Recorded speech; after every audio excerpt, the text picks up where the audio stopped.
Il-kap tal-Partit Nazzjonalista Alex Borg iltaqa' ma' rappreżentanti ta' MedTech World sabiex jiddiskutu l-edizzjoni li jmiss li ser issir f'Dubai u li se tagħti importanza lis-saħħa mentali, lit-teknoloġija u l-politika globali.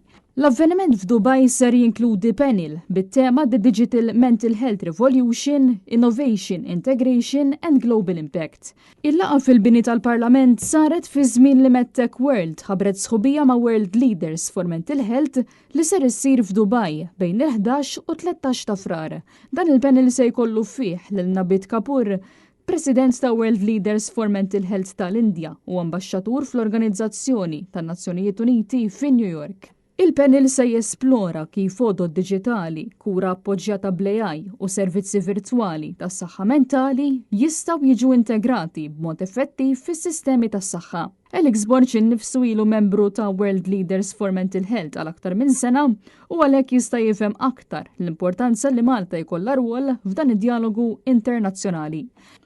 Il-kap tal-Partit Nazzjonalista qal li l-Partit Nazzjonalista jemmen li pajjiżna għandu rwol importanti f'dan id-dialogu globali għax is-saħħa mentali trid tkun priorità fis-sistemi tas-saħħa.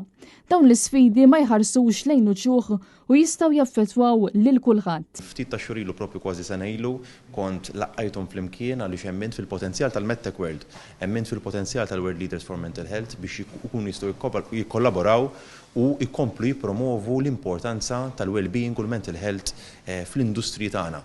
MedTech qed jagħmlu xogħol imprezzabbli nemmen fil-potenzjal tal-MedTech f'pajjiżna fejn nistgħu noħolqu ekosistema fejn startups ikunu jistgħu jinvestu f'pajjiżna u ikonna xogħlijiet ta' kwalità ġew pajjiżna, MedTech, FinTech, eSports li għandhom potenzjal enormi, però pajjiżna jrid ikun reżiljenti biżżejjed illi nibdew noħolqu ekosistema u framework fejn dawn il-kumpaniji u startups ikunu jistgħu jinvestu f'pajjiżna, jiftħu hawnhekk joħolqu xogħlijiet ta' kwalità u jkomplu jirreġeneraw l-ekonomija ta' pajjiżna. Intant il-kap eżekuttiv u kofundatur ta' MedTech World Dylan Attard enfasizza li din is-sħubija tirrifletti impenn li jmur lil mill-arfien u jħares lejn soluzzjonijiet prattiċi li jistgħu jiġu appoġġjati kemm mit-teknoloġija kif ukoll mill-policies. Sitta xhur ilu Dr. Alex Borg kien laqgħana ma' din l-organizzazzjoni li hija bbażata f'Dubai fejn MedTech World qed torganizza konferenza ftit ta' ġranet oħra. L-Association World Leaders for Mental Health tirrivolvi ovvjament fuq promotion aktar fuq mental health, l-importanza tal-mental health mhux biss fid-day to day. Ġurnata ta' xogħol tagħna iżda wkoll meta niġu għall-ħajja personali tagħna.